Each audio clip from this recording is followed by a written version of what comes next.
dear beloved, Boss Mike Cervera.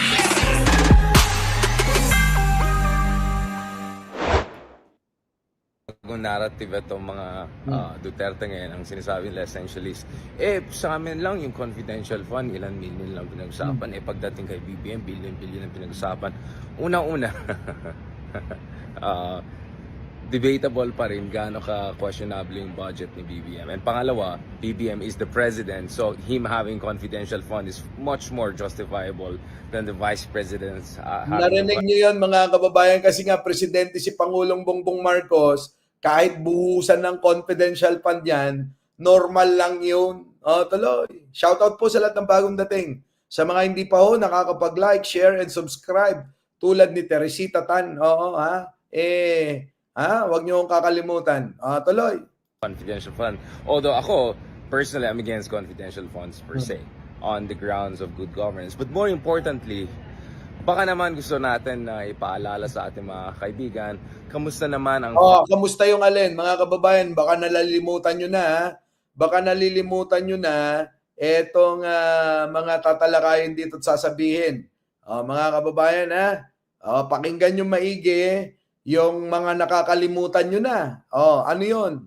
Ating mga kaibigan, kamusta naman ang Farmali funds at scandal yung panahon ni Digong? Kamusta naman yung DOH scandals, yung PPE fund scandals yung panahon ni Digong? Kamusta naman yung vaccine na overpriced allegedly yung panahon ni Digong? Kamusta naman ang EJK nung panahon ni Digong? Kamusta naman Pogo nung panahon ni Digong? Kamusta naman lahat ng mga kababalaghan nung panahon ni Digong? So yun ang gusto natin balikan. So yung mga ibang kaibigan natin natat i-emphasize yung mga kababalagan or allegedly kababalagan sa loob ng mga BBM administration. Let's not forget na pagdating sa confidential funds, pagdating sa POGOs, pagdating sa EJKs, Duterte pa rin. Nakita nyo mga kababayan, Duterte pa rin na talagang maraming mga issue na hindi pa rin naisasara yung mga yan sapagkat nga maraming mga apologies ni Duterte na mga naglilitawan at nagsisipulputan, mga kababayan. Sabi ni Agnolem Prias, 50,000, tama! Tama pala yung info ko.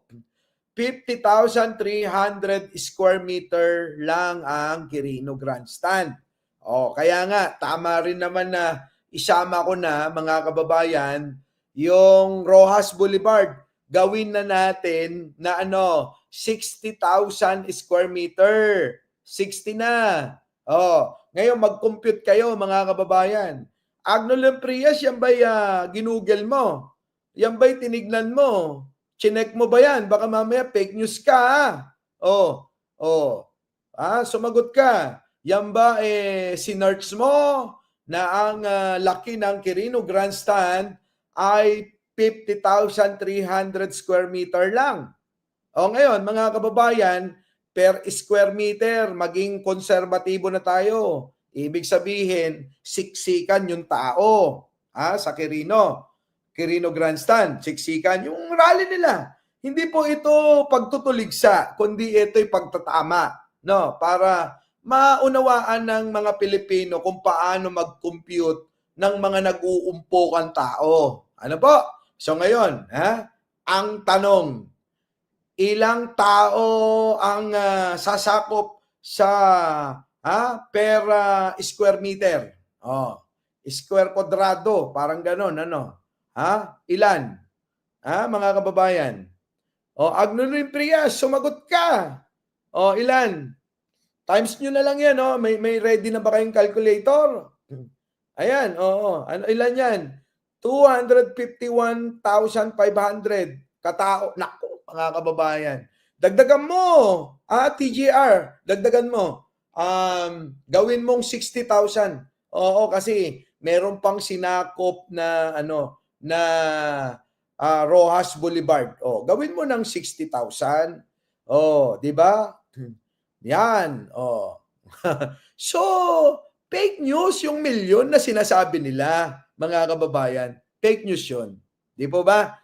Eto, mga kababayan, yung banat ni dahil nga yung naratibo ng mga DDS, mas malaki daw yung confidential fund. Ayun na, 300K lang ang tao. Yan ang sinasabi ko sa inyo. Di ba? Yan ang sinasabi ko sa inyo. So kung maniniwala tayo sa fake news na balita ng mga DDS at ng ilan, maliligaw tayo. Hindi po yun na pagtatamat, pagsasabi ng totoo.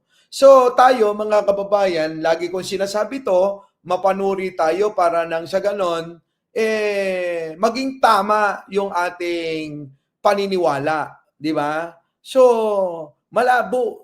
10,000. Ha? 10 times 5. Yun, sige, computein nyo. Sabi ni Winsky, 300K. Yan. 10K, seating capacity. 10 hectares. Yan. Bahala na kayo. Basta ako 300K katao sa 60,000 square meter. Yan. So nasaan yung 1.5, 1.8 million dyan? So marami ng dagdag yun. Opo, ha? Ulitin ko, hindi ho natin binabatikos yung kung ano man yan. Tayo gumagawa lang ng sariling pag-aanalisa para hindi po kami naliligaw. Pero sabi ko nga, ang dami ay hindi na rin matatawaran. Ano po, mga kababayan? Ang dami ng National Peace Rally ng Iglesia ni Cristo ay hindi na rin ho matatawaran. Di po ba? Ngayon, pakisabi na lang sa mga nagsasabi na ang nangyaring rally dyan sa Quirino Grandstand ay milyon. Wala pong katotohanan. Ngayon, siguro, yung mga nagsasabi niyan, bobo lang sa math at sa logic. Ano po? Bobo lang sa common sense. Ano po? Yung mga bagay na ganyan, common sense lang yan. Pasok. Ito, bigyan natin ng reaksyon. Ito guys, mukhang may bagong narrative itong mga Duterte ngayon. Ang sinasabi nila essentially is, sa amin lang yung confidential fund, ilan million lang pinagsasabi. Kita mo? Sa amin lang. Alam nyo, wag ho ganon. Parang sinasabi natin ganito, yung katwiran ng mga DDS, pambata. Sabing gano'n, mga kababayan. Yung classmate ko, ang grade nga niya 75 lang. Di ba? Ako, 78 di ba? Parang gano'n. Pero mga kababayan, mababa pa rin. Di po ba? Mababa pa rin. Tuloy. Pagdating kay BBM, billion ang pinag-usapan. Unang-una, debatable pa rin gaano ka-questionable yung budget ni BBM. And pangalawa, siyempre mga kababayan, debatable pa rin yan dahil nga ang Pangulo, Presidente, dapat talaga, tulad ng sinabi ko kanina, dapat talaga tambakan ng confidential fund yan. Hindi tulad ng Vice Presidente, hindi niya kailangan yan. BBM is the president, so him having confidential fund is much more justifiable than the vice president's having a confidential fund. Although ako, personally, I'm against confidential funds per se, on the grounds of good governance. But more importantly, baka naman gusto natin na ipaalala sa ating mga kaibigan. Yan ang gusto ko dyan yung ipaalala, mga kababayan, ha? Ipaalala po natin. Ano po? Ipaalala. Ano naman yan? Cesar Sibal. Ano yan? 50,000 times 5 equals 2.5 million. Ano pa naman computation yan?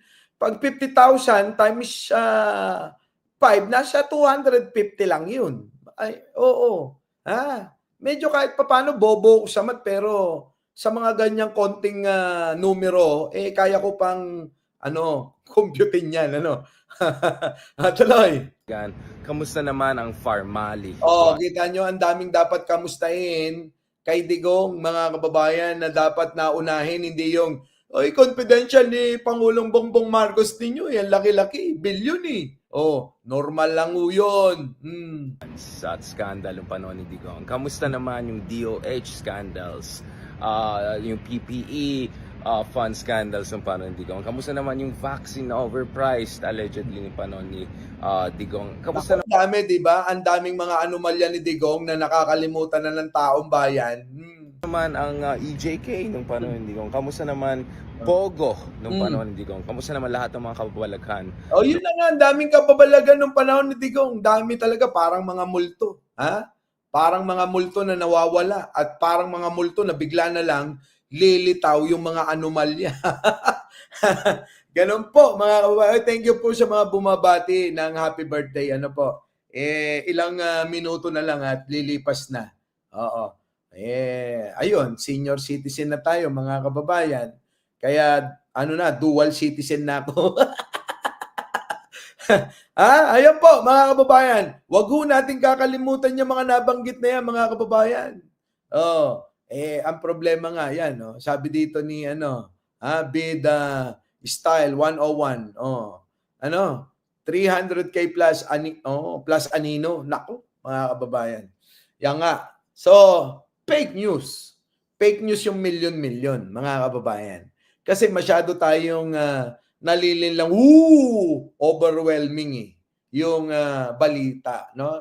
Nakaka-overwhelming yung balita na, grabe, no? 1.8 million. So, naisip ko, yung ganyan, may 1.8 million yung Quirino Grandstand. Medyo nahuli na rin ako sa pag-uunawa kung hindi pa tumawag sa akin yung kaibigan ko na napagkwentuhan nga namin yung rally na ginawa dyan. Opo, ha? Our beloved Boss Mike